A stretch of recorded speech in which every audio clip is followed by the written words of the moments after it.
नमस्कार, आप live cities देख रहे हैं। बिहार में निजी कंपनियों के खिलाफ बड़ी कार्रवाई की गई है। ये कार्रवाई केंद्रीय कंपनी मामलों के मंत्रालय के द्वारा की गई है, जिसके तहत कई कारणों की वजह से राज्य की 100 से ऊपर प्राइवेट कंपनियों के रजिस्ट्रेशन को रद्द कर दिया गया है। नया आदेश जारी हो जाने के बाद अब ऐसी कंपनियां अपना संचालन नहीं करा पाएंगी और अगर फिर भी ऐसा होता है तो उन पर नियमानुकूल कार्रवाई किए जाने की बात भी कह दी गई है। आपको पता है कि कोरोना काल में कई कंपनियों का दिवाला निकला और इनका संचालन लगभग असंभव हो गया। इसके बाद उन कंपनियों का रजिस्ट्रेशन भी रद्द कर दिया गया है जो दूसरी कंपनी पर आधारित थी।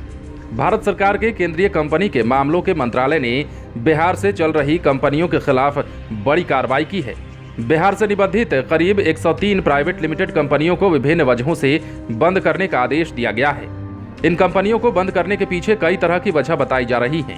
कुछ कंपनी दूसरी कंपनी की आड़ में चलाई जा रही थी, तो कुछ कंपनी का काम कोरोना काल में ठप पड़ गया था।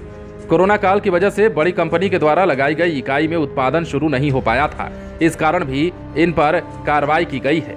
कंपनी रजिस्ट्रार की ओर से पहले ही कई बार इन कंपनियों के प्रबंधन से स्पष्टीकरण मांगा जा चुका है, लेकिन कहीं से कोई संतोषजनक जवाब नहीं आया, जिसके बाद इन कंपनियों का रजिस्ट्रेशन रद्द कर दिया गया है। इसके लिए पटना स्थित कंपनी रजिस्ट्रार ने इन कंपनियों के रजिस्ट्रेशन को लेकर आदेश निकाल दिया है। आदेश में कहा गया है कि ये कंपनियां तय प्रावधानों के तहत कंपनी मामलों के मंत्रालय को रिपोर्ट नहीं कर रही थीं और यही कारण है कि ऐसी सभी कंपनियों के रजिस्ट्रेशन को रद्द किया जा रहा है। इस आदेश के बाद अब ये कंपनियां अपना संचालन नहीं कर पाएंगी। ये कंपनियां अपने नाम पर किसी तरह का पत्राचार भी नहीं कर पाएंगी। साथ ही नियमों के तहत इन कंपनियों को अपने सेट बकायेदारों से लेकर शेयर होल्डर या पार्टनर के बकाया भी वापस करने होंगे।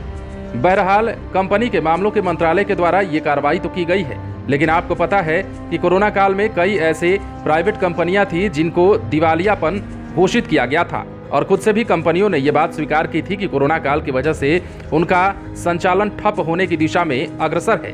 ऐसे में सरकार के इस मंत्रालय के द्वारा इन पर कार्रवाई की जाते हुए ये बात कही गई है कि कोरोना काल में इन कंपनियों को चला पाना असमर्थता जताई गई, जिस कारण रिपोर्ट संतोषजनक नहीं मिल पाने पर इन पर ये कार्रवाई की गई है।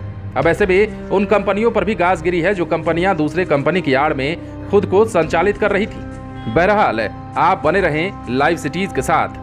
यदि आपने इस चैनल को सब्सक्राइब नहीं किया है तो सब्सक्राइब कर लीजिए ताकि हम आपको खबरों से अपडेट रख सकें।